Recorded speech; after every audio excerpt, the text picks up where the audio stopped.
Welcome back, it's 9, and today we are going to be discussing Costume Kingdom, and I have Josh from Stratton Studios to tell us all about it. How are you doing today, Josh? I'm great. How are you keeping? I'm doing very well. So we got a lot of questions here, some from my subscribers, some of my own, and we're really going to be asking you a lot, so hopefully you tolerate us, but it's going to be a lot of fun. So let's get right into it, and why don't you tell us what your role at the studio is?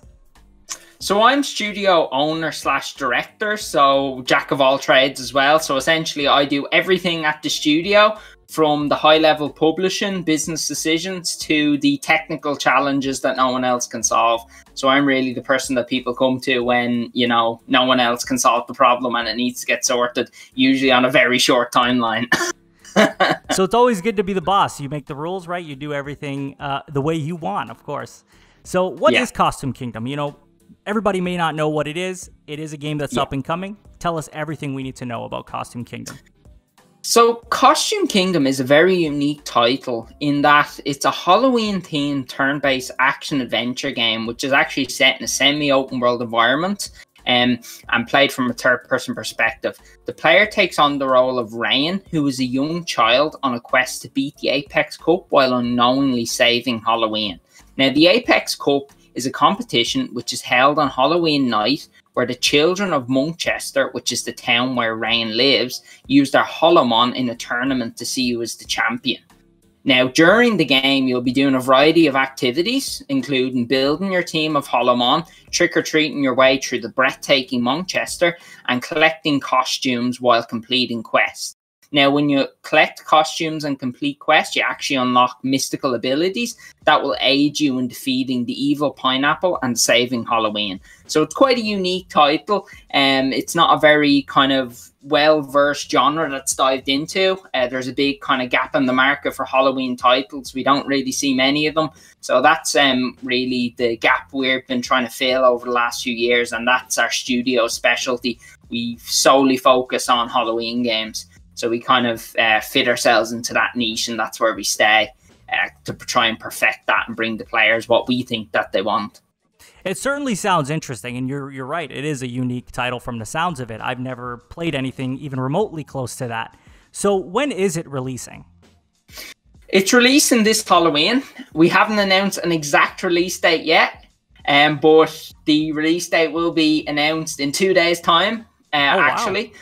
So we'll be dropping the gameplay trailer also. So it's exciting times.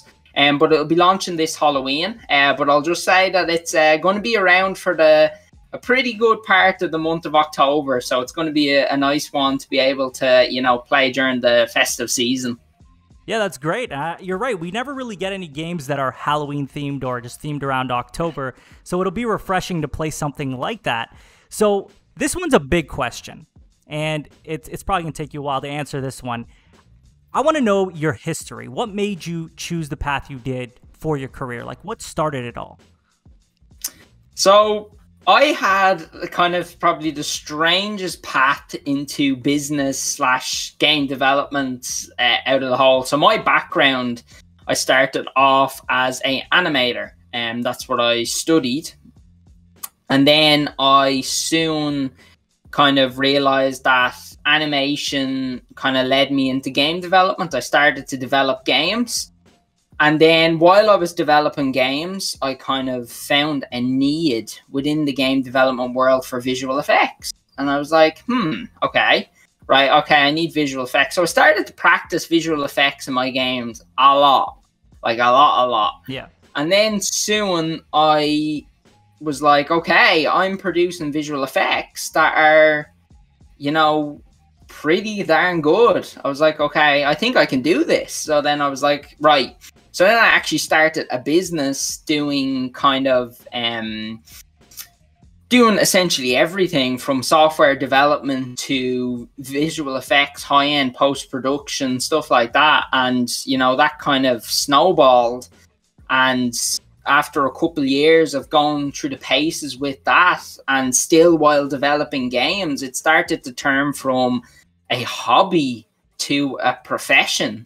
You know, we were starting to put out, I was starting to develop titles that were the same as with my visual effects side of things and post-production. It was getting to the quality level where it was like, that looks like something that's on the market. Yeah. Like that looks like something that's very like highly polished. So I was like, okay, well, there's a clear kind of gap there. So I was like, okay, I'll start publishing it, and then slowly over time, the company's built. You know, we used to be known as Loveridge Designs, but we actually had to split the companies because both of them snowballed in their own direction. So now, like Loveridge Digital, which is the high-end post-production side of things now, like working with brands like Star Wars and Disney on big projects doing that. And then Stratton Studios was formed for the gaming side of things. So it kind of, I had a strange path, whereas most kind of developers are solely focused in on development. I've had a variety of business backgrounds and a variety of businesses, which have allowed me to get a better feel and sense for the wider business world. So that's why I think we're able to do what we're doing on the timelines that we do them on. So we're a very kind of player-focused studio, as we have a very wide focus on positive cash flow within the company that allows us to then take risks with our games and do things that maybe wouldn't be a guaranteed hit, you know, because a lot of studios, they're boxed in by tight, you know, budgets, publishers, stuff like that. So it's important for us to be able to kind of set ourselves out of that and work within our own niche and work to our own timelines. And because we've got developed a strong ecosystem and strong processes, it's enabled me to grow the companies to be able to support it all and do what I think is right by the players. Because, you know, I think there's a major lack in the industry at the moment at a game development studio that is focused on the players. You know, I can't say it enough. It's all about the players, and it's all about what people want to play, not what, you know, is going to sell well. And our ethos is with all our games, if it can make a positive impact on only one player, if only one person plays the game and it makes a positive impact, then we've done our job well. And that's kind of the ethos that we're moving forward with and trying to keep pushing. And it seems to be working well. Wow. So when you said you were a jack of all trades, you really weren't joking. You really do it all. Wow, that's pretty amazing. You don't see that often with people who are the head of a company, you know? So it's refreshing for sure. And, you know, that's a lot of information to take in. It really is. That's incredible. I would have never guessed that you were, as, like, no offense, that you are as talented as you are doing everything that you do. That's incredible. Sorry, I'm repeating myself here, but I'm really just thrown back by that. So with Costume Kingdom happening so soon, and this is kind of really off topic, do you have any other games that you guys are currently working on? Even if you're not going to announce it, is there anything else outside of Costume Kingdom that you have coming up? We just finished the script and storyline for our next title.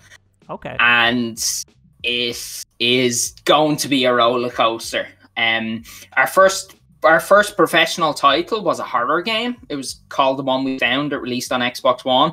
And it was kind of along the Resident Evil vibes. And, you know, that won a couple of awards for narrative. It had a really good kind of narrative to it. And we're going back to a very narrative-focused game with our next title. But I can say that it is going to be turn-based, same as Costume Kingdom.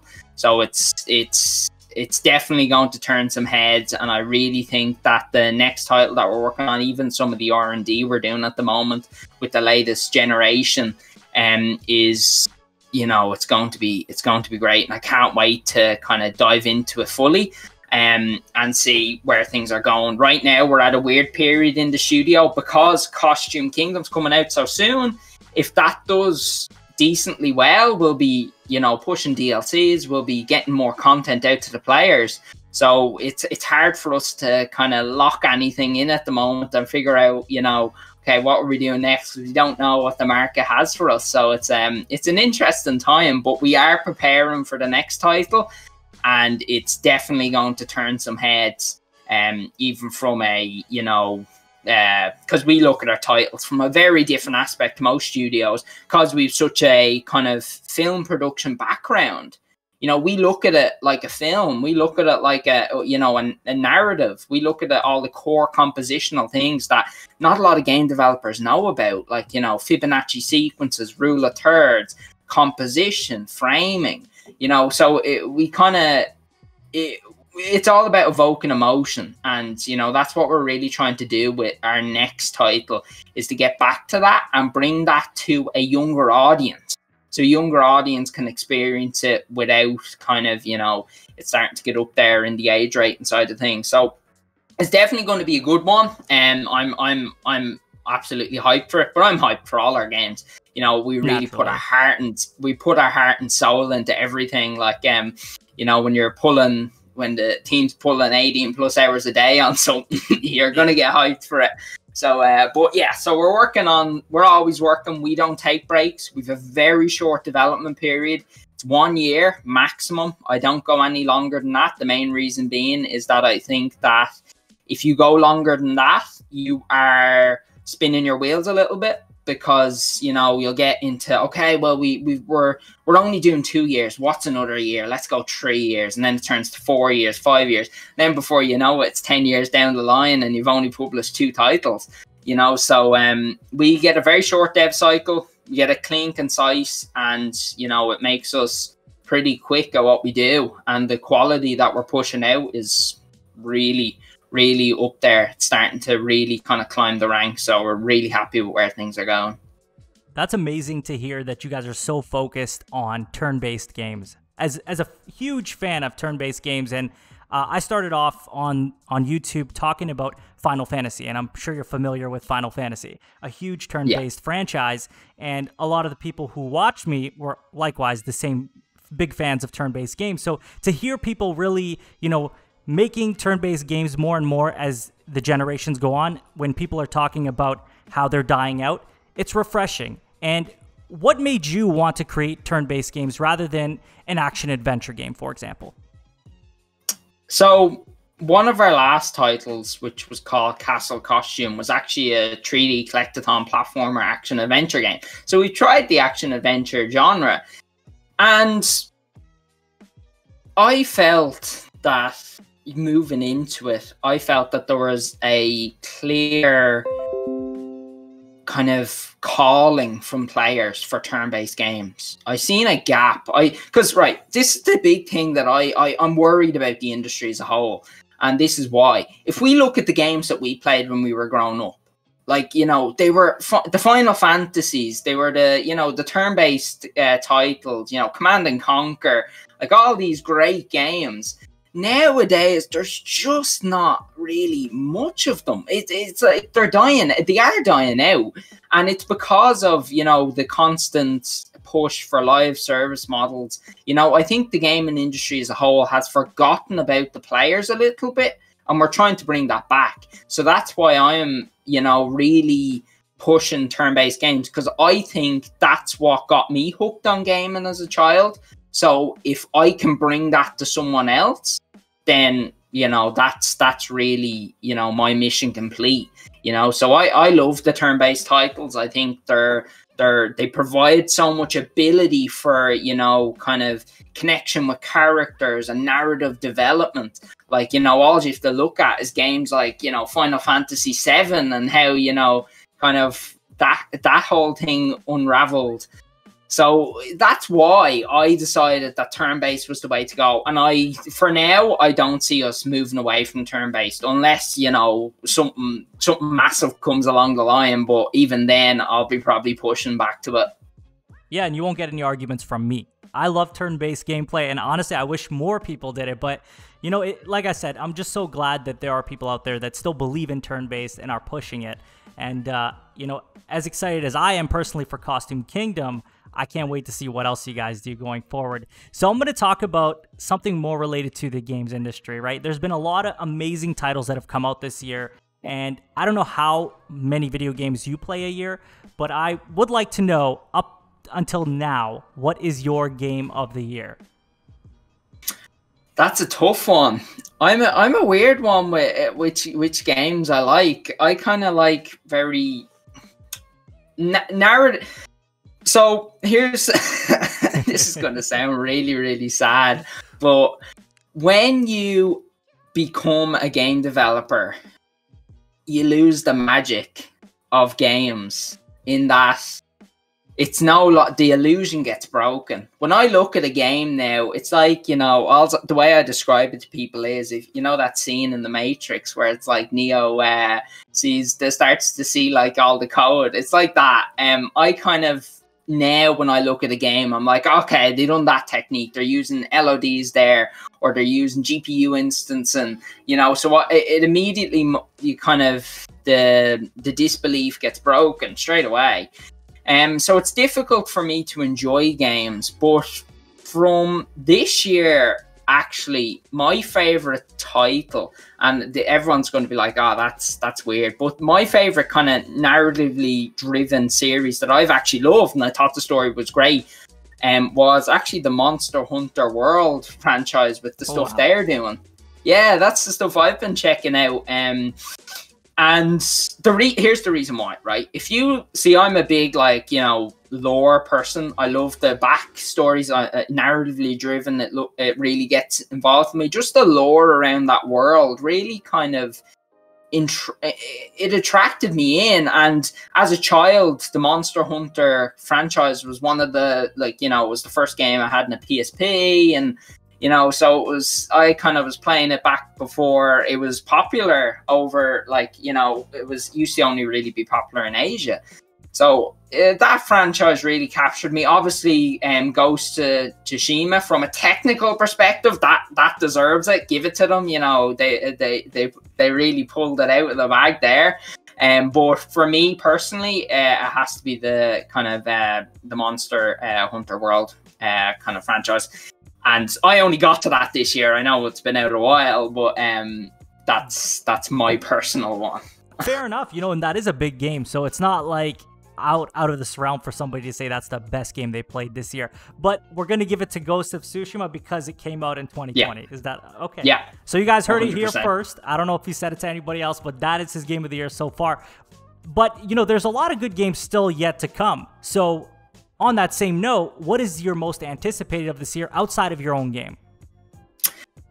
That's a very tough one. That's an extremely tough one. And here's the main reason why. The games industry, you start to get to know everyone.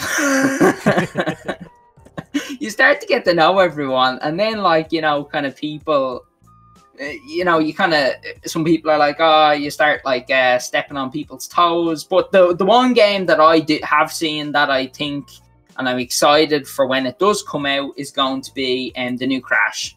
That's, that's definitely the one that I'm excited for. That was another game that I loved. And even from a development perspective, Crash Bandicoot was one of the games that,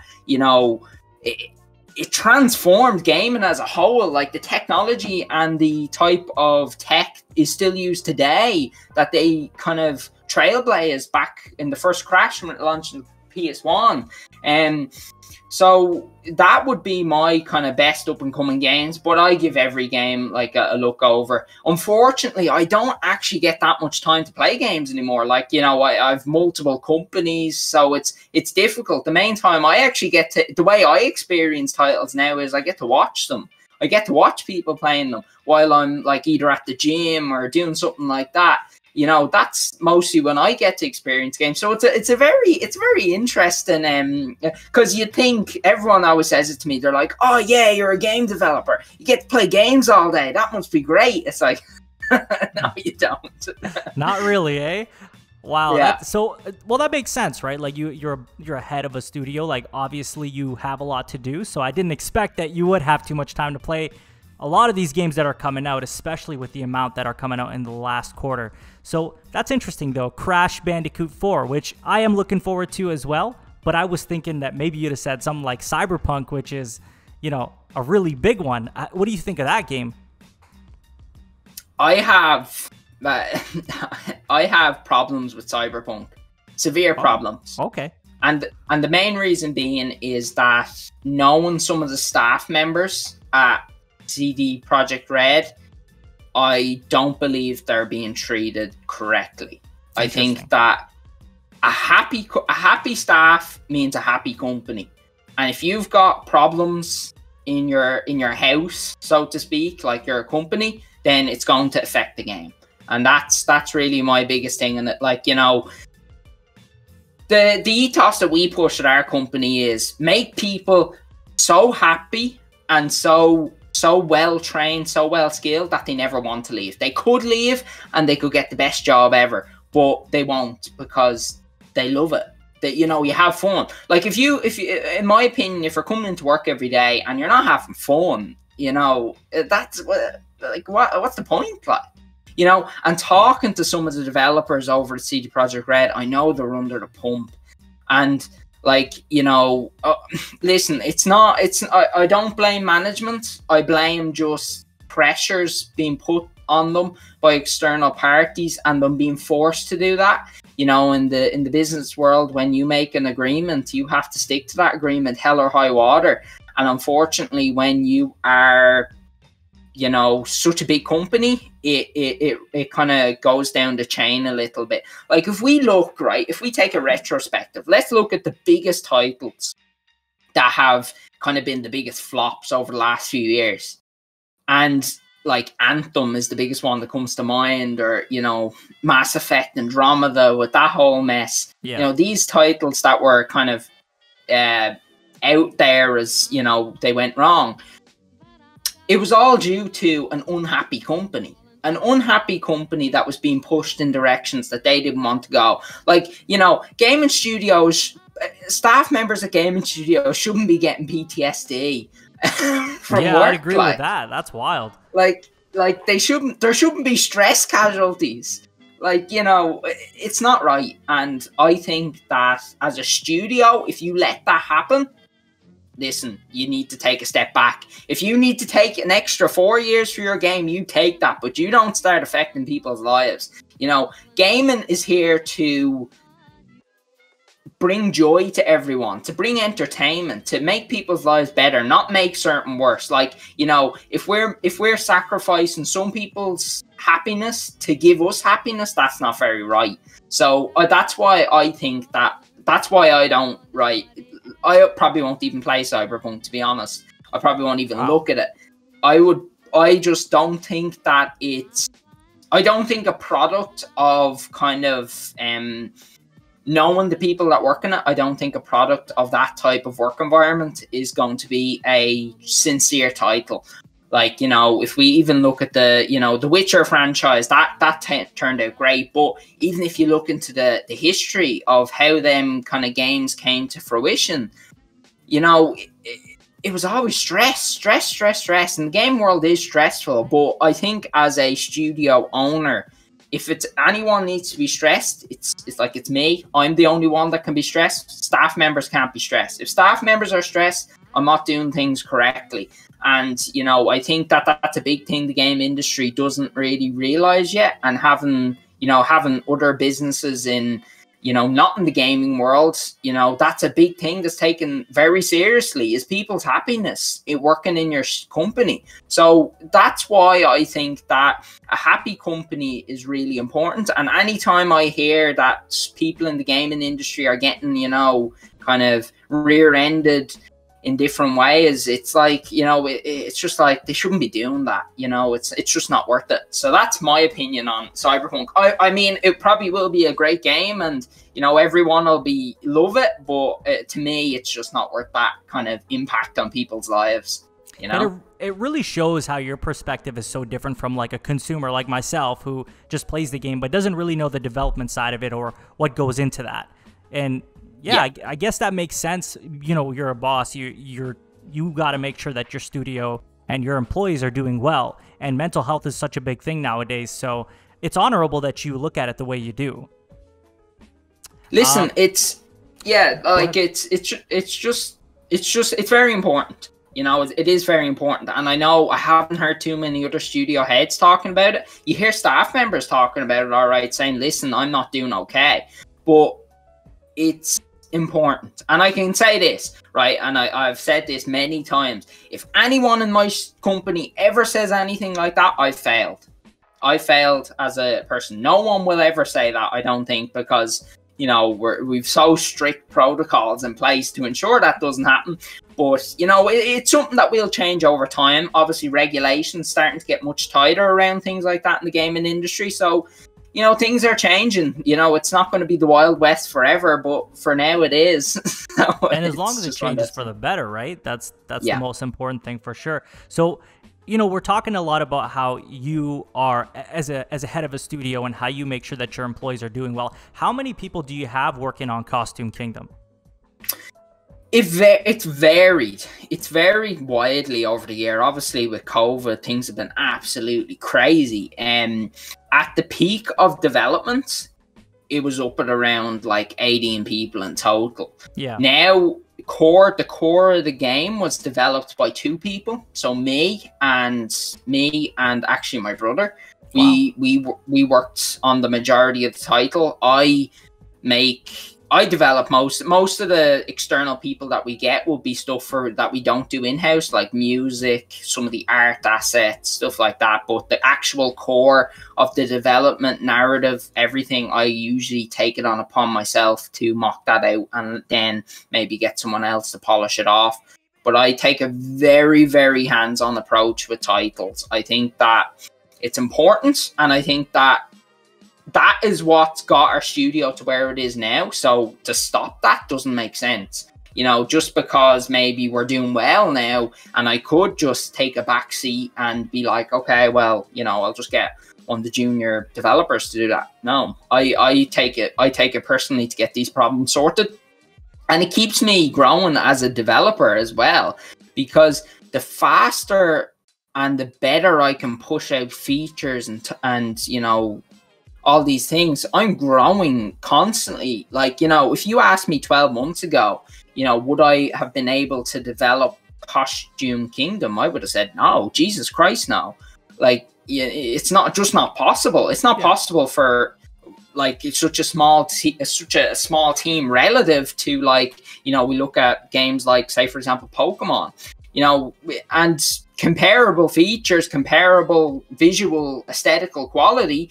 So, you know, I wouldn't have thought it was possible, but each year we're just pushing that barrier. So it changes throughout the year depending on kind of what's needed and who needs to be involved. The biggest kind of amount of people we get brought in is sure in art, because that's not really something we do. We don't really do the kind of 3D modeling ourselves or anything like that. We just bring in the guys who are the best at it.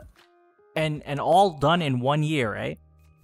Yeah, all done in 1 year. Well, actually, here's the thing, right? Here's the funny thing. It's actually not done in 1 year. It's done in about 7 months, because you have to. There's about a 5-month publishing debacle there that you have to get over. Like, publishing a game is not something that's just, you know, upload it there to the store.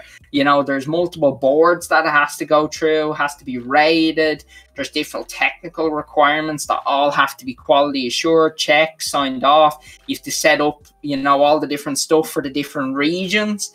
Like, you know, each region has a different board that you have to get rated off. So there's hundreds of different variables, and they all have to be aligned up and made sure that it's all good to go for one day. Because if it's not, it won't launch, and that's a big problem. Wow, 5 months to get that all done. Yeah, it takes that long, because a lot of it's like waiting. A lot of it's it's not 5 months of like 10 hours a day. It's kind of like 5 months is usually like the publishing period. So that would include, like, you know, the quality assurance checks, technical requirements, you know, doing all the, obviously the marketing material, stuff like that, kind of getting all the rating. But yeah, about 5 months. So the core of the game has to be done really quickly.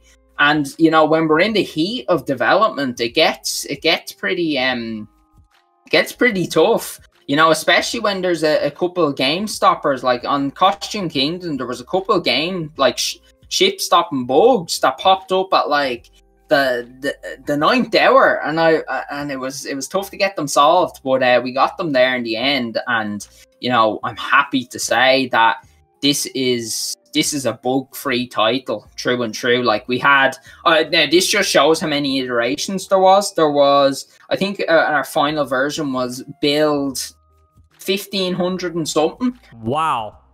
So, and they all had to be QA'd and tested. So imagine each time a play tester had to go through, and it's like, you know, a 3 to 4 hour title. So a lot of hours there needed to be put in to get that all sorted and tested. So it was, it's quite a period. Like there's a really like stressful period of the year. Well, stressful for me, but it's usually around it's usually starts in around March and ends in June.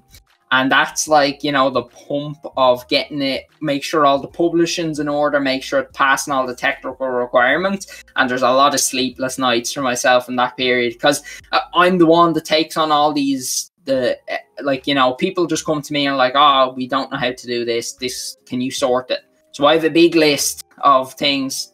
Josh sorts it. And, you know, so it's very stressful during that period. But each year we're getting quicker at it and getting better. And I'm getting better at managing it. Like, you know, we've a mass library of kind of, okay, that problem pops up. We know the solution to that. Do this, this, and this. So it gets better each year. But it can be quite time intensive. And that's why, you know, obviously, imagine with a AAA title how long the publishing period would be. It's even longer because, you know, big games. Yeah, it can vary. It varies on a studio basis. Like, if you've got a studio and a AAA title, that's a, you know, 30, 40 hour experience.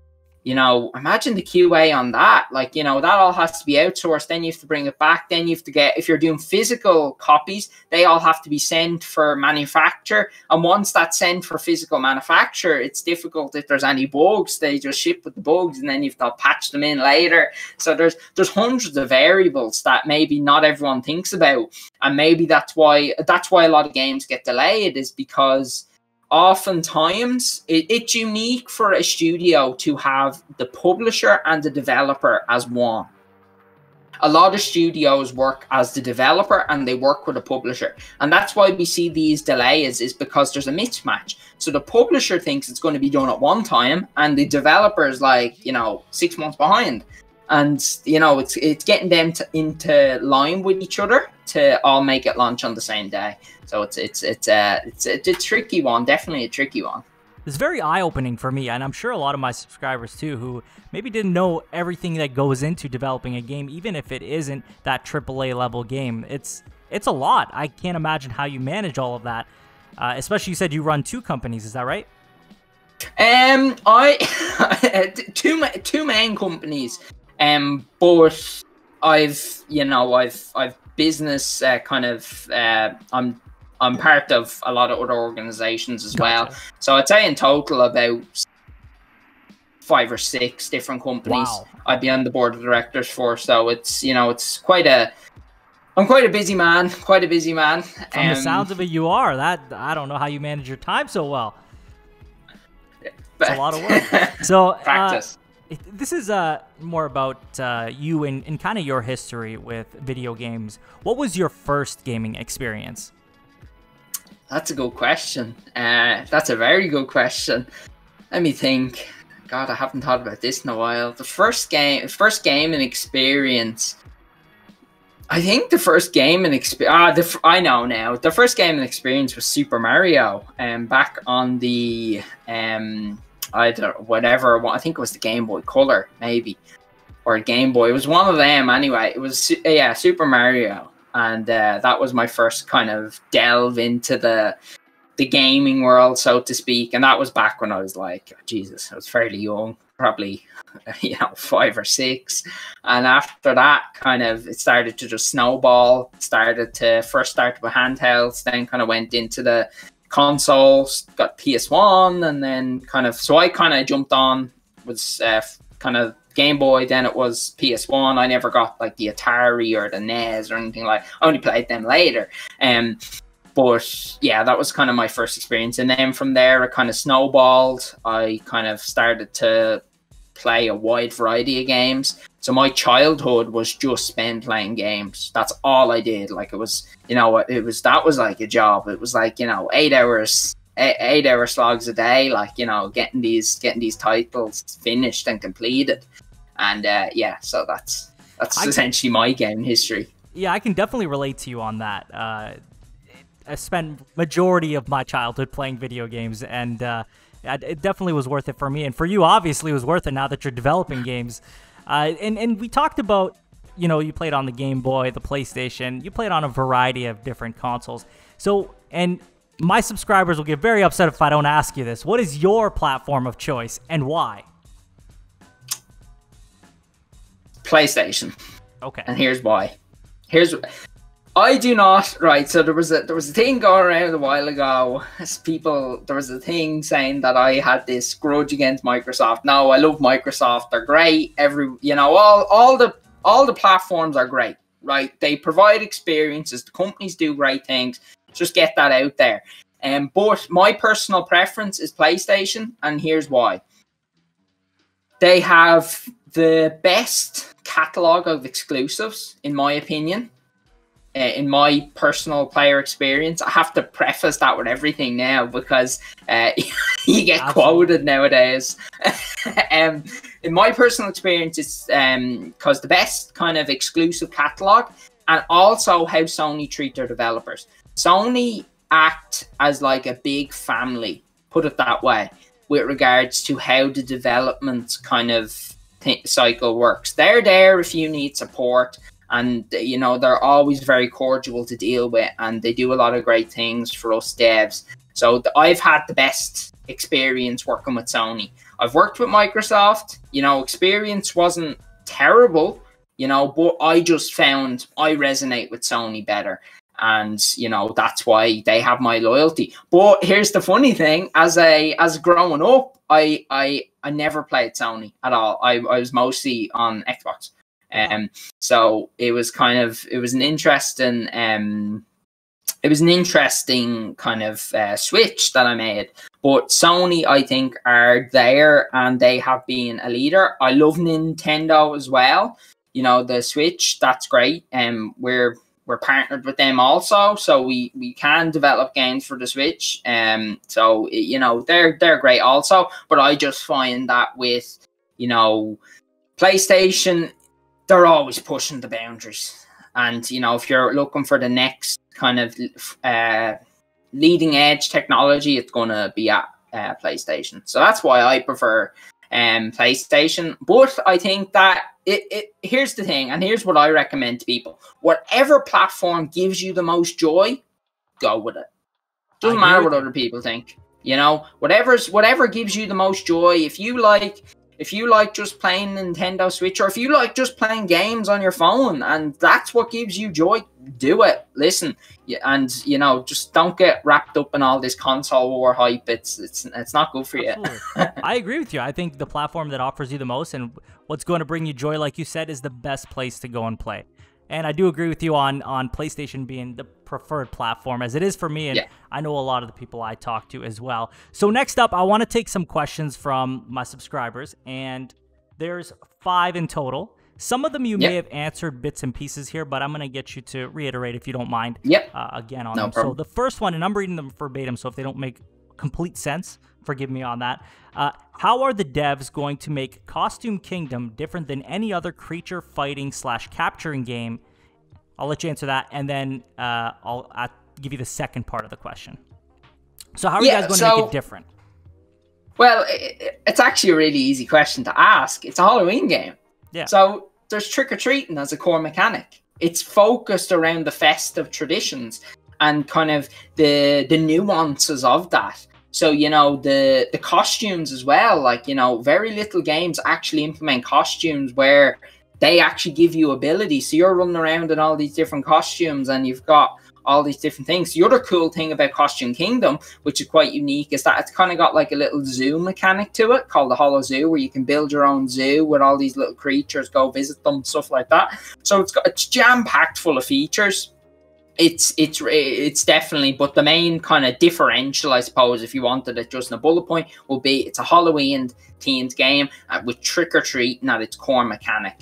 So that's really the biggest kind of differential to other kind of monster taming games.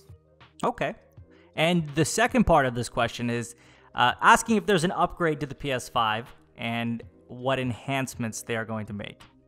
So this one, I have to be kind of dance around it a little bit just because of non-disclosure agreements that are currently in place. Fair enough. With the next-gen hardware. But what I can say is, and I can speak about it generally, let's step back a little bit and let's look at the PS3 to the PS4. Let's look at that jump, the last generation of hardware jump. Let's just look at the jump in quality of titles there was from them two consoles. And let's just say I don't see there being a difference in that jump level again.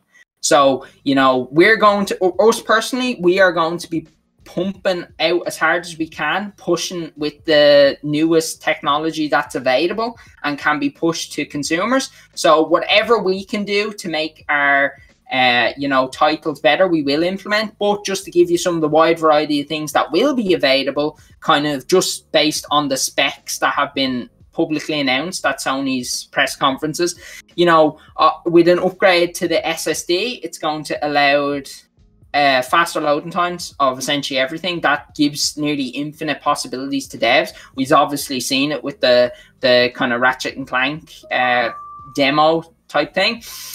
It also is going to enable devs to essentially switch out loads of worlds really quickly, which are great. Another thing is an upgrade to the CPU. CPU allows you to do more calculations. What does that mean for players? Well, you could do more maybe AIs in the game, so more NPCs, higher quality NPCs, more intelligent NPCs, because, you know, if not many players think of this, but each kind of agent, NPC agent, takes up processing power. So you can only have them so complex. You can't really, you know, generally anytime we're deving for console platforms, we have to dumb down our AI to make it work because maybe the calculations are too complex and just won't run efficiently. So that's another thing that's going to be available on the kind of any next generation console. So it's you know, and here's the thing, right? And here's the thing everyone's getting hyped up about the next generation, which is, you know, everyone should, but yeah. I wouldn't be worried about, you know, exactly what enhancements are going to be available, because I'd be asking the question, how is that going to impact my game? Because the enhancements matters to us devs. They matter to us on what we can do with them. But for players, it's all about what can their devs actually do. Like, you know, maybe you can do loads of great things on the next generation console, but are devs going to do it? Maybe not, because maybe that's going to be too time intensive to get it done. So, you know, it's all about what the devs are going to implement. But what I can say for us internally is that it's going to allow us to push the barrier even further and to achieve what our initial scope is for the title rather than having to pull them back. So it's just going to, you know, kind of unleash us a little bit, which is always nice. Okay, fair enough. I think it shows, right, the perspective of a developer versus the perspective of a consumer. And every time I ask you these questions and the way you answer them is just so different from how I think about it and how I see a lot of people in the comments think about it. So again, maybe this is going to make us think outside the box after this interview and after everybody gets to hear your thoughts on it. And this kind of ties into some of the things you said in the last question. How close is the next-gen hardware to the dreams of developers? Is what they can dream becoming a reality? Never. We'll never reach that. And here's why. So each time, it's like the kind of the paradox of chasing the dragon. Like, you know, once you get close to him, it goes a little further. You know, your dreams start to go a little further. Like back in the PS1, we were saying to ourselves, wouldn't it be great if we could have 100K, you know, vert model on screen at once? Wouldn't that be awesome? Wouldn't that be it? Like, we'd be done. Games would be amazing. You know, and then when we reached that, we were like, can we do 200? Can we go to 200? Can we? Like, you know, that's what happens. And as technology improves constantly, our expectations and our dreams are going to keep getting bigger. Our bellies are going to keep getting bigger. We're going to want more. We're going to be pushing harder. Like if you were to show, the PS1 gamer, like, you know, for example, Ghost of Tsushima, and said, this is a game that's going to be playable in, like, you know, 10 years, they'd be, or whatever, however long it's been, they'd be like, what? They'd be like, nah, you're messing, like that. No, that's not possible. You know, look at this. We can still see, like, all the polygons. So, you know, it's never going to meet our expectations, and it shouldn't. If it reaches our expectations, that means that there's, you know, we've hit the limit and there's going to be no more innovation, which isn't what you want. Because innovation, and here's the thing I love, and it's a great little saying that I always say to staff members as well. It's that challenges drives innovation, and innovation drives change. So, like, that's a powerful statement, and it's a powerful statement for players as well. Like, you know, the more developers come up with these complex scenarios in their heads, the more you're going to start to really get to involve yourself in the world. And look, and here's another thing, right? If we look at some of the best old games that we played, like, for example, Final Fantasy VII, I know, I love that game. Yeah. But if we look at that and look at the impact that had, the emotional impact on a lot of people, it wasn't because of the graphics. It was because of the experience. And that's the thing. Players need to really start to think, okay, what is it about a game that I enjoy? Like, you know, what is it that actually brings me, you know, because I see a lot of this, and it kind of hits me hard when I see players, you know, not liking games and being like, oh, I didn't like that, you know, waste of money, all this type of stuff. It's kind of like, and I feel sorry for them guys, because it's like they don't understand what it is in a game that they like, what it is that drives them to a game. What is triggering their emotional cues? Is it the adrenaline rush from winning a game, you know, PUBG, or is it the emotional kind of ties that's putting a game like, you know, Heavy Rain or something like that? So I think it's important to try and understand that, and the more players can understand that, the better gaming experience they're going to have. And, you know, I think that it's just one of them situations where developers are going to keep dreaming up these massive scenarios. Like, even internally, we have some scripts done up for games that are like the 10 years time games. Like, that just aren't possible right now.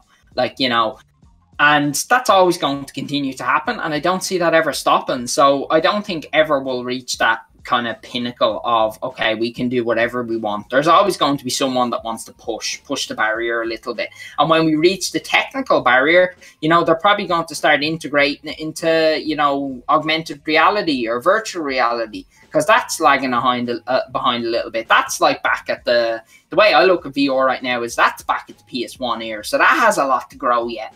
So, you know, it's never going to reach that point where we're happy and we're like, okay, we can do whatever we want. And that's a good thing, right? Because then, like you said, if you reach that, then that you kind of hit a wall at that point. Like, you can't really exactly. And you talked about VR, so I'm going to throw this question. It's not one of the questions listed here, but do you guys ever plan on developing any games for VR? Has that even intrigued you guys at all? We have worked on a number of VR titles. Oh. So we do some consulting with other studios, especially myself. You know, I'm quite people seem to like getting me into consult on stuff because I know how to push things very quickly, and I've, you know, just my overall skill set's quite attractable. So we have worked on a number of VR titles. I'm not allowed to say the name of them because they're all under NDAs, but, you know, we have worked in it and I love it. I think it's great. It's undercooked right now. I don't think I could get across the experience that I would want to get across, but I have a few scripts now wrote up in the bag for when it starts to push along a little bit, and then I'll be jumping right onto it and I'll get a VR title out there, no problem. So it's, you know, it's from a technical perspective, it's, you know, it's not that much extra challenge. There's just a few more hoops and, kind of barriers you have to jump through. But listen, that's the joy of development, and that's the cycle. You're always going to come over challenges, but it's just about having a system to overcome them challenges and ensure that it's always fun for the player. That's the main thing. It always has to be fun. It always comes back to that one.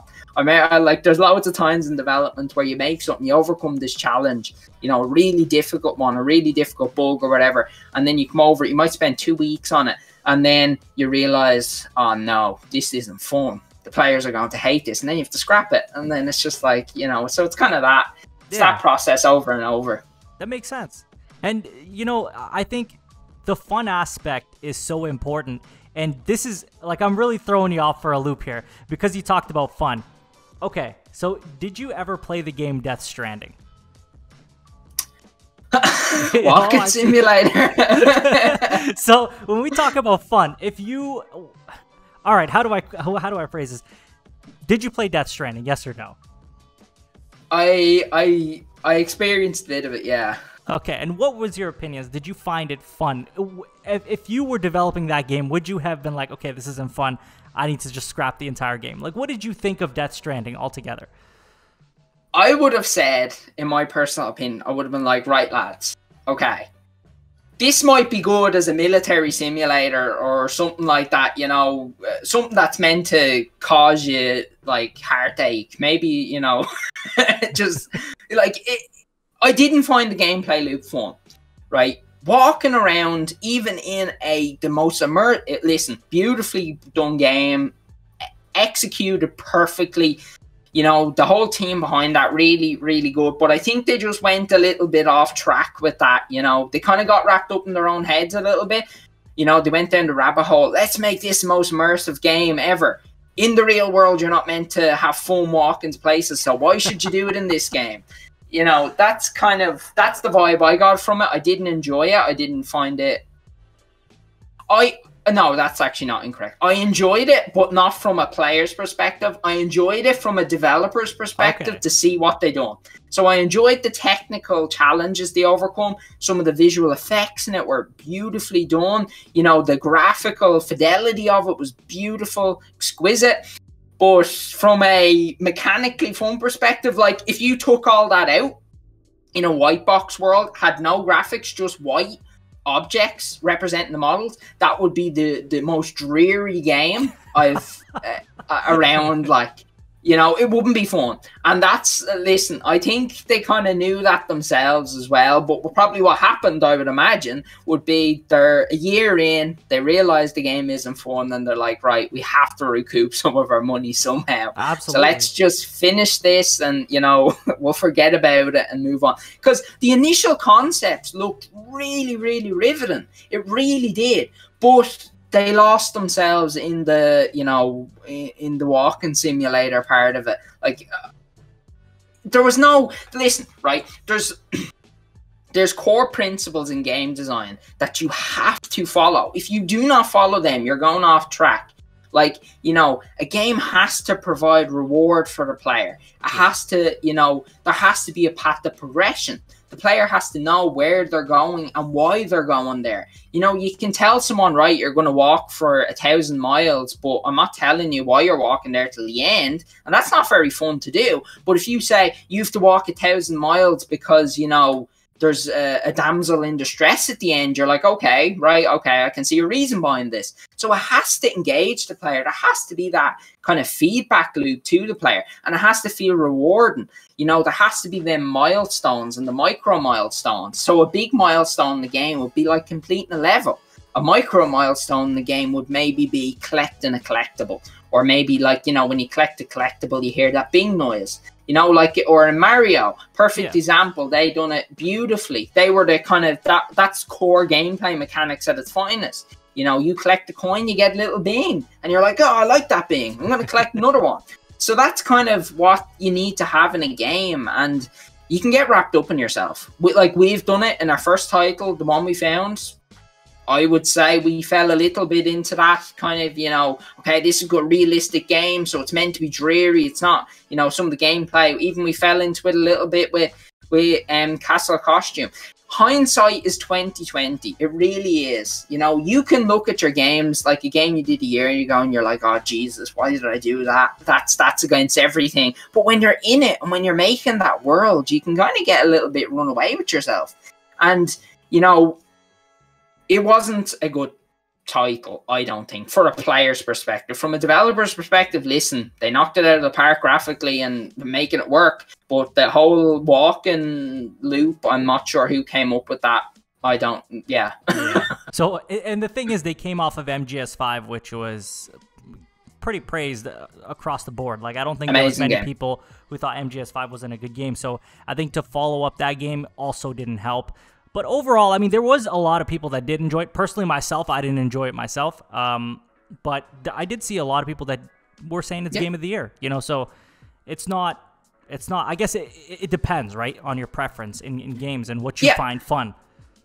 Yeah, no, 100%. And listen, if there's a game out there for everyone, you know, like the games I personally might find, you know, amusing or fun or enjoy, you might hate.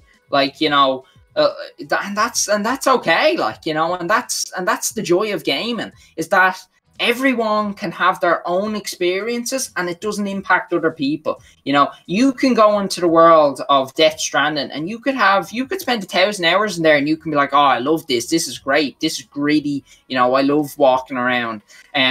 Or you might just be like, this is the most dreary game that I have ever played. But to enable players to do that and to make that decision themselves, I think is great. And the thing I really liked about their reaction to that was they didn't bite back about it. They were just kind of like, listen, you know, that's what we felt we wanted to create. And if you don't like it, that's okay. Yeah.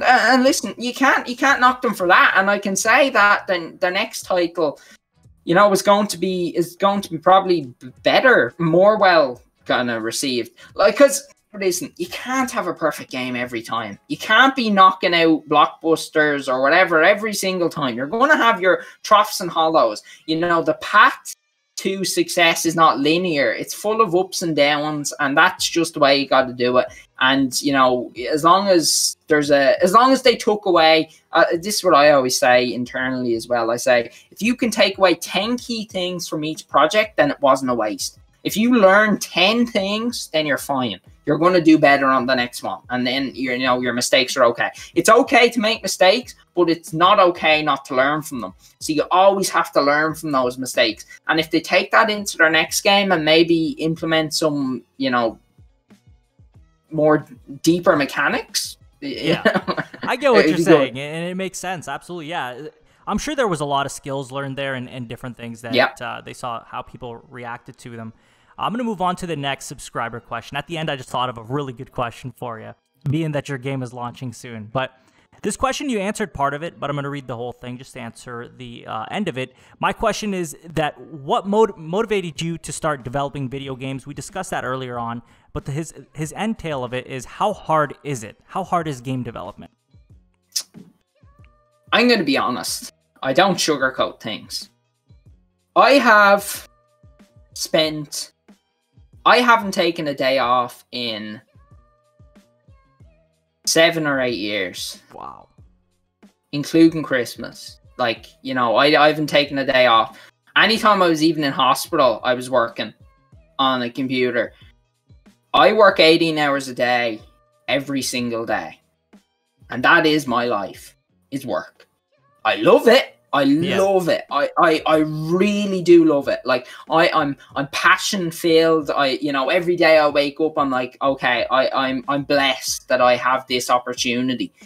But if you're in it for, okay, I want to do a little bit here and a little bit there, don't. No, it's not for you. The gaming industry, any creative industry, is an industry for passion filled maniacs that are willing to, you know, that are willing to give it all. Like I've sacrificed everything. I've sacrificed personal relationships. I've sacrificed like extracurriculars. Like, you know, I've sacrificed everything. I've literally dedicated my life to my craft and making experiences that are enjoyable for other people. And it's quite some people think, you know, why would you do that? That's like prison, you know. And it's like, well, no, to me, it's not. To me, it's my calling. Like, it's just something that I have inside me that makes me want to work, that makes me want to push forward, that makes me want to create, that makes me want to give back to people, you know. And by doing this, I'm able to change other people's lives. Like, by running a company, I'm able to, you know, support other people's, you know, families. I'm able to give back to my family. I'm able to reward them for all the work they put in when they were like raising me and stuff. So it's very important for me. And, you know, it was a decision I made when I was very young. I was about 15, 16. I said, right, I've got two choices. One choice, I either live the life that everyone else lives, or the other choice is I work harder than anyone else has ever worked. And that's it. Once I make this decision, there's no going back. It's a pact that cannot be broken for nothing. And I chose the path of I'm going to be successful. It was never I'm going to try. That's the thing. It was never I'm going to try. It was always I am going to be successful. And I remember when I was first starting, it was brilliant. Everyone was like, listen, this lad's lost his marbles. Like, you know, like I was going around saying, oh, I'm going to own my own game development company. I'm going to be doing this. I'm going to have loads of companies. Everyone's like, no, you're not. Like, it's not going to work. And then slowly over time, as I started to get the ball rolling, as it started to work out, they were like, maybe he might. And now everyone's just like, he's that lad who did it type of thing.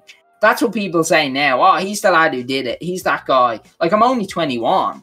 Like, people are like, you know, how are you so young? Again, I was 25 and I still didn't know, you know, my left sock from my right sock. And it's like, it's like I took the path that was chosen. But if you want to, like, be like me or own your own game studio, be ready for work. And it's not always going to be fun. Like, every day is not going to be a walk in the park. You're going to have stressful days. You're going to have days where you're just like, why do I do this? Why do I put myself through this? Like, you know, why do I put myself through so much pressure, so much, like, anguish? You know, is it really worth it? And then you'll have, but then, you know, then passes. It's just a moment in time, you know, as I say. And as I think my ethos in life is, you know, you don't have to be happy 100% of the time. You know, it's all moments. You know, it's like it's a moment that will pass. And what you have to do is just accept that moment and then move on from it. So I have a very weird outlook on life, and the path I've chosen reflects that. I love work. I love everything I do. I love the benefits of it. I love the securities of it, and I love the pressure. I love the stress. I couldn't change anything. But if someone was like to me, okay, I want to do this, I would say, okay, if you are truly sure that you really want to do this, you wouldn't have asked. And that's a powerful thing, because if you are that fixed on it, you wouldn't even ask how hard it is. You like, and listen, I'm not saying that this lifestyle is for the 0.001%. And I say that because I want to save someone the heartache. Do not get into the gaming industry if you want to only work a 9-to-5 job. It's very difficult. Look at studios like Telltale. Look what they do to their 9-to-5 staff members. You might get lucky. You might find someone like me who's genuine and I'll keep you in a job for 30, 40 years and I'll be good to you. But I can tell you, for every one of me, there's 10 of another. You know, think of the evil henchmen from, like, you know, Neocortex or something. There's 10 of them. So it's a tough industry. It is a tough industry. But listen, every industry's tough. If you want to be at the top, you got to work for it. And, you know, it's another thing I'm always saying to people is, you know, you get what you work for, not what you wish for. So it's kind of along that lines of things. And, like, listen, everyone that works with me knows this, and they're like, you know, oh Jesus, Josh is going on his rant again, because I'm always pushing that. You know, I'm always pushing that positivity, that kind of, you know, that mindset, you know, that anyone can do anything. So listen, If someone, and I'll put this invitation out, and I do it on every show, and I usually get one message. There's usually one person. If you are truly interested, now I mean truly interested, don't go messaging me if, like, you know, you want to, like, don't go messaging, like, anyone can message me and ask any questions, that's fine, but don't message me about becoming a developer and not be serious about it. Like, for example, if I get, because I've done this for many people, message me if you are truly interested and I will help you become a developer. I will help you. And I mean that. I will tell you where to go. I will tell you the steps to take. I will give you the keys to how to get to there, to where I've got to.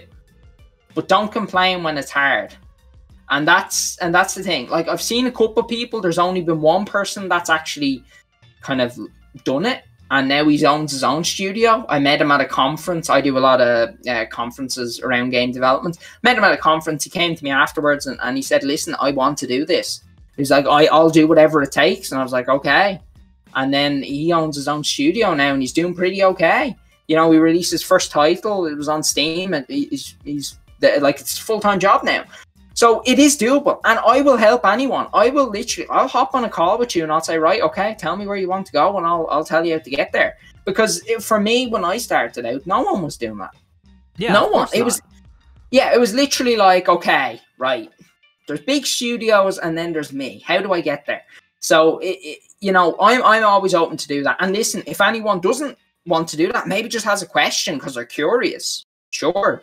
Or if maybe you want to do it as a hobby, send me a message as well. Like, you know, I'll respond to everyone. And I say that, and you'll probably see me in the comments as well. I'll be responding to every comment. I respond to everyone. I read everything, good or bad. And, you know, it's all in the process. And I'm one of the, I like to think I'm a very kind of helpful person in that I will help anyone. So if anyone's interested, drop me a message and we can, you know, I'll help you. I commend the transparency, honestly. That is amazing.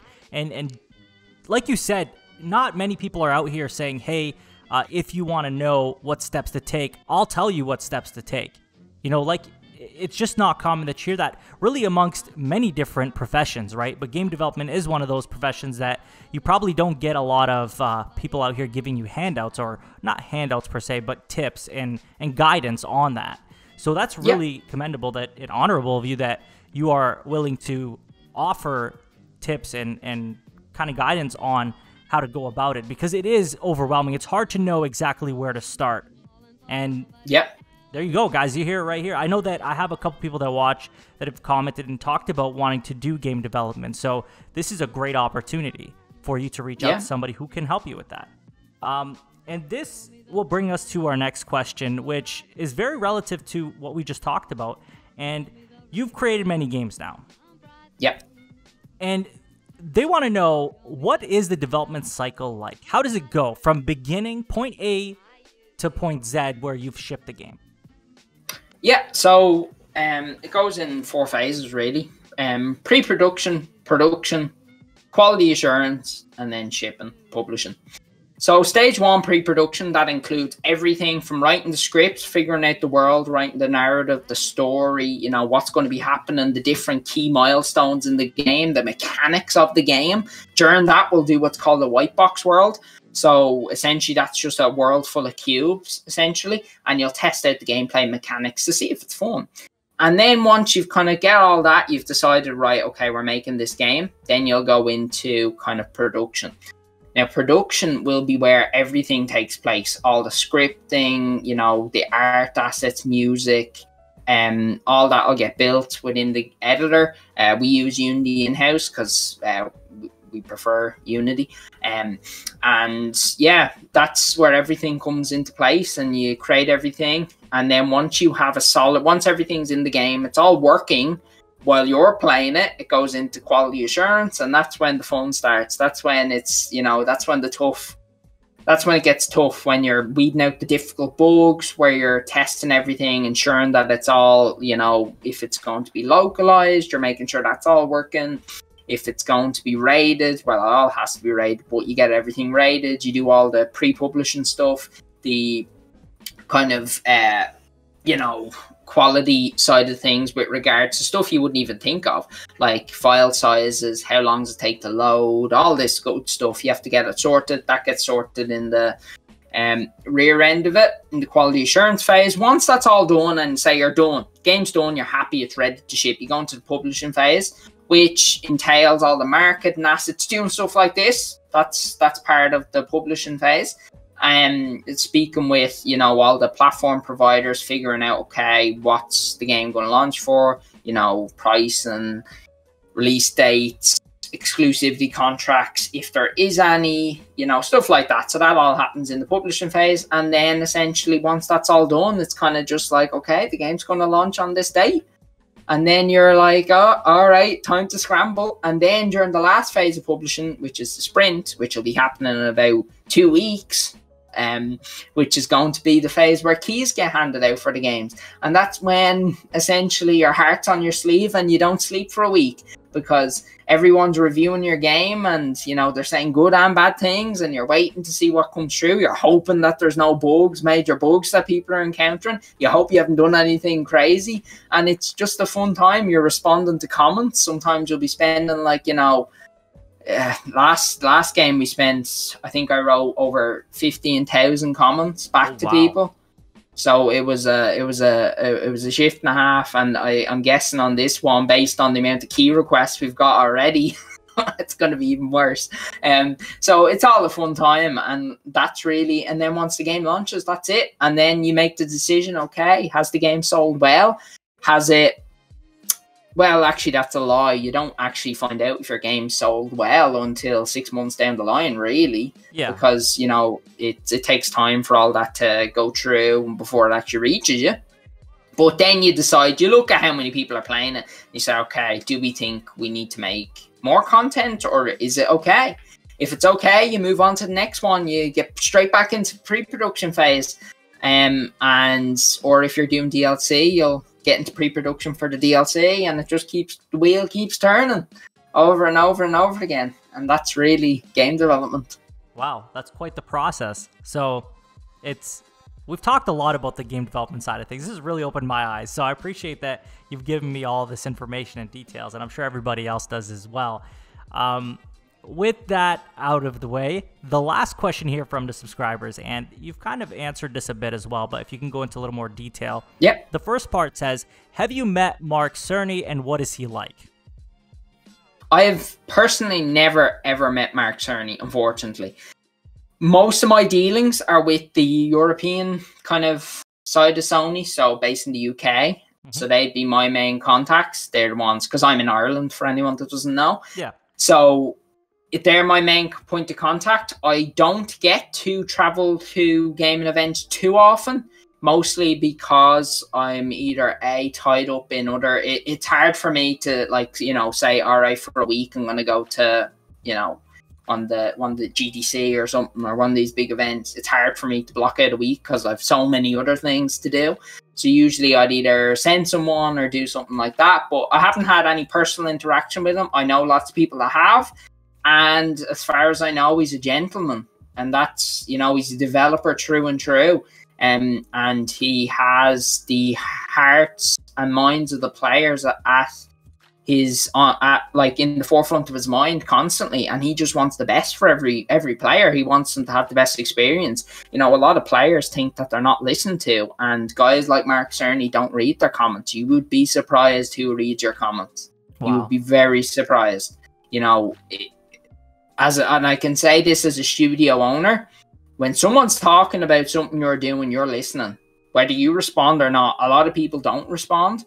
I personally do respond because I think that it's important.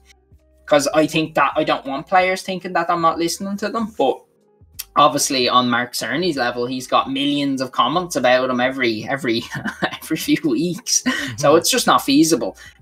Obviously, I think that, you know, something could be implemented maybe, and I think it would be good transparency-wise, if maybe they done like a weekly kind of catch-up video type thing. It might just bridge that gap a little more, but that's, you know, that's my opinion.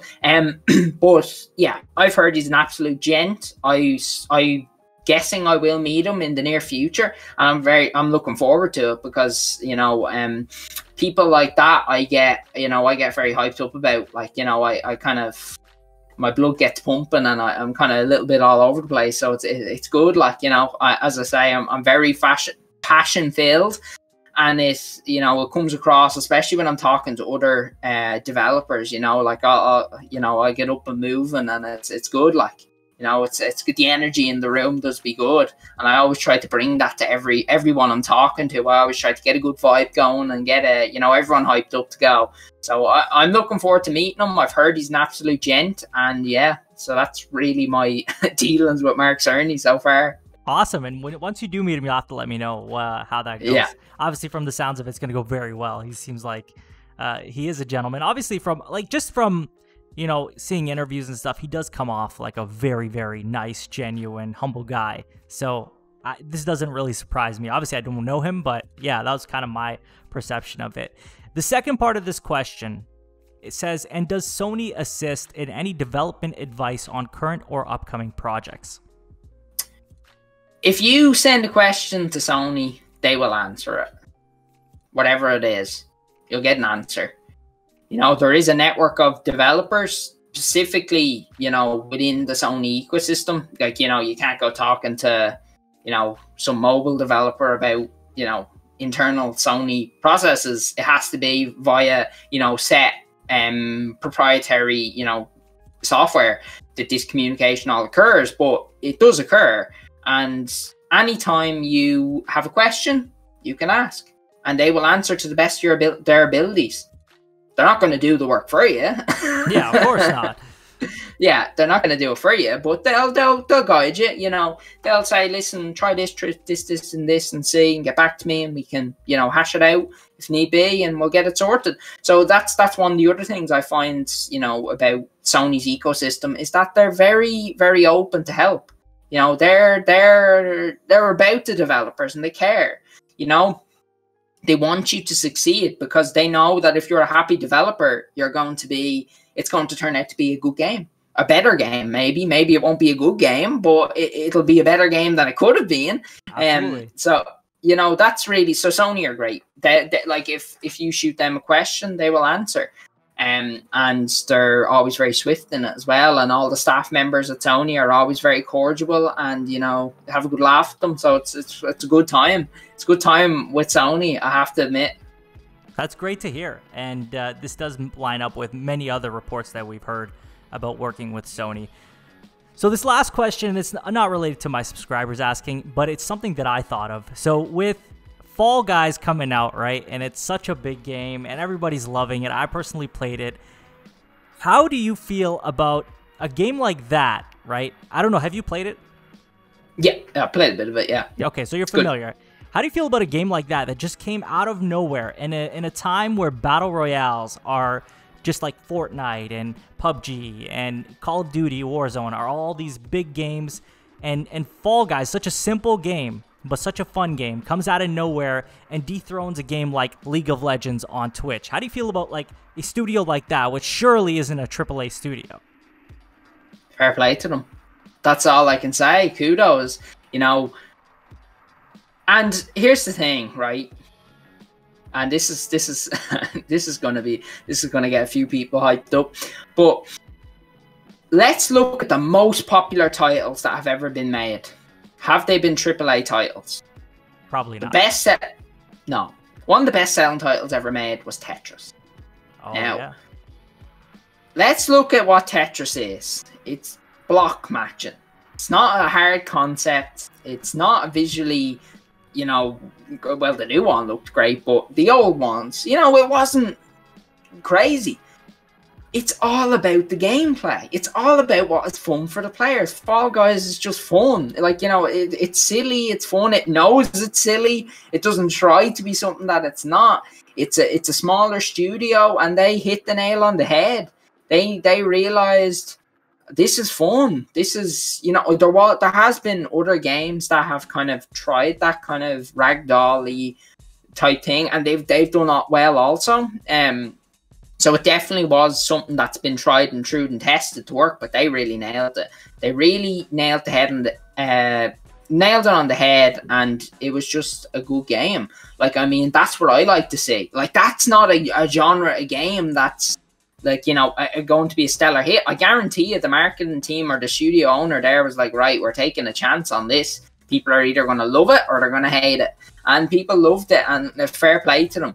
And I hope that they continue to develop games like that and don't, you know, kind of conform to the norm and start getting into more traditional titles. You know, games like that are, as I say, challenge drives innovation and innovation drives change. And that game definitely innovated in the way it does things. And it just proves that an indie studio, or I don't know if they were an indie studio, but I can't imagine they were a massive team. A small studio can do great things. So it's just like, don't discount smaller titles. Don't discount, you know, maybe someone because they're not a AAA developer. You know, the greatest titles have came from the smallest of beginnings. Like, look at Minecraft. Look at games like Spelunky, Undertale. Like, all these titles, we're talking 1 or 2 people working on them. And they've you know, defined genres often. So, absolutely. You know, I wouldn't, listen, it always happens. There's always some title that kind of shines through. Nearly every year, there's an indie title where it's like, that was awesome. Well done. Like, and listen, that sets studios up for success in the future. And I really hope that they do the best things that they can do. And I'll be supporting them, you know, I'll be supporting them all the way. Like, even if I don't play the games, I'll still buy them just to support them. You know, and that's what I do as a developer. You know, if I see another studio that I think, okay, these guys are working hard and I know them, I'll just buy their game, even if I don't play it. I'll usually buy like the deluxe edition, just support them. That's that's what it's about. The more, you know, the more we can support studios that are doing these innovative things, the better the gaming industry is going to get. Because we don't all want these grungy shooters. Like, all right, 1 or 2 of them are fine. Like, you know, it gets a bit boring after a while. You know, rehashing the same thing over and over and over again. Like, you know, let's see some change in the industry. Let's see some weird titles come out of the woodworks. And let's see, you know, kind of see where we can go with it. Like, let's think back to the PS2 era of all the collectathons. Like, that was a new genre. That was pushing. And look what they done to that. They essentially killed that genre. Like, you know, not very little people are interested in that anymore. And then a game like Ukulele or Hat in Time comes out of the woodworks. And look what that did. Yeah. They were like, you know, so it repeats in a pattern. Absolutely. Every single time. Every single time it repeats in a pattern. So it's good. And I find that that's exactly what it is when you talk about so many games that are pretty much the same. And Fall Guys is completely different from, like, I want to say for myself, it's completely different from anything I've ever played. You know, the way they, and I think that's what made it successful, right? They kind of focused on a big thing that you said, which is this game fun, right? Fall Guys was fun. It was goofy. Yeah. It was different. And I feel like that's what's contributed to its success. It had nothing to do with, you know, trying to reinvent the wheel with different games like, say, Call of Duty, Fortnite, all these different games that have kind of just jumped on the Battle Royale bandwagon. While it is sort of like a Battle Royale in a sense, it's different as well. And I think that's what makes it as successful as it is. I want to thank you for joining me today with this interview and all the questions that I ask you. I mean, I could think of so many different questions to ask you. We'd be sitting here all day. I'm very intrigued by game development and the process. There was a time where I used to think I wanted to do that and then realized, oh boy, this is not for me at all. Yeah. It is very hard. You definitely have to be bred a certain way to be able to do game development. So I really admire the amount of effort that you put in, and many different game developers that work so hard on these games. So thank you. Thank you guys for working so hard and giving us something to do, especially in a world where so much horrible stuff is happening. It's a nice distraction to take us out of that. So yeah, thank you. And no, listen, go ahead. It's definitely something that, and that's a response that all game developers want to hear. Like, you know, that's why we're doing all these things. That's why maybe we're overworking ourselves. We're, you know, doing things that maybe aren't suggested. Is because we want to give experiences to people. We want to change people's lives for the better in a creative way. Because here's the thing, right? And here's one of the most important elements that I push. With an interactive experience, you can change someone's life forever. I can guarantee you that every single person has played a game in their life where they have felt an impact. They've maybe seen something that's like, I do that. Maybe I need to change. Maybe that's not the way to do things. Do I want to be like that character? No, I don't want to be like that character. Like, you know, even talking to some people that I know, some business owners, you know, that played, for example, God of War. They were like, I resonated with Kratos a lot because I'm always working and maybe I don't talk to my son enough. And, it's hard. And, you know, kind of they kind of put themselves in that character, and it allows them to reflect. And I know a couple of them have actually made changes based on that, to actively spend more time with their family, because maybe that's not the path that they want to take. So it can change people. And that's what we're trying to do. We're trying to provide experiences that provide, you know, insightful entertainment to players. And listen, you know, if you can change one person's life for the better, well, then you've done your job. And that's really it. And if everyone done that, we'd be living in an amazing world. You're absolutely right. You know, that's really the core message. So we're going to close this out here. Would you like to share any of you guys' social links? I'll definitely leave them in the description for everyone to go ahead and follow. You guys, I know, have a Twitter account. Yeah. So we have... So you can reach me essentially everywhere. It's just Josh Loveridge. Just take a look. You'll find me. I'm pretty well documented at this point. But our Twitter is Stratton Studios. I think it's at Stratton Studios. And yeah, we're posting stuff on there 3-4 times a week. You know, variety of content, whether it's kind of motivational game dev stuff or whether it's updates on our latest title, interviews that we're doing. And then on my personal page, it's Josh_Loveridge on Twitter. You'll find, you know, just my everyday goings of my kind of life as a game dev / business owner / jack of all trades. And then we actually started a YouTube channel not too long ago where I actually do game dev breakdowns. So I break down trailers of games, talk a little bit about the processes on how that specific mechanic was implemented, maybe, or the challenges behind it, or maybe how we've done it in some of our games. So that's quite interesting. Some people have found that, and that's just Stratton Studios. Again, it's all on our Twitter anyway. But yeah, and as I say, feel free to reach out to me anytime, anyone, you know, no matter how stupid you might think your question may be, just drop me in the message. I will respond. That's one thing I can guarantee. I will respond to you, and I'll, you know, we can have a chat, because I'm always open to interacting with players, and literally that's what it's all about. That's why we're game developers, and that's why we're trying to do all these things. It's for the players. It's all about the players, and that's what I kind of push so much, because I think, as I keep saying, it's lost in the gaming industry, and I'm trying to bring it back, and I know a good few other studios are as well. So I think the more we can do that and the more we can grow as a community, the better it's all going to be for us in the end. Awesome. And I will have all the links in the description, so it's just easier to find them for them. As always, thank you again for coming in. I thank you guys all for watching this video. Please consider visiting all the links in the description. Hit that subscribe button to get notified about all my upcoming videos. Hit the like button. Follow me on Twitter. Link will be in the description. Follow Josh on Twitter. And thank you guys again for this very long conversation, but very intriguing and informative conversation. Looks like we're ranking at about 1 hour and 28 minutes. Not too bad. Yeah, no, absolutely. And I'd love to have you again, maybe, you know, after your game launches and everything, and we can talk about some more stuff down the road. Yeah, 100%. I'll talk to you all on the next one. Take care.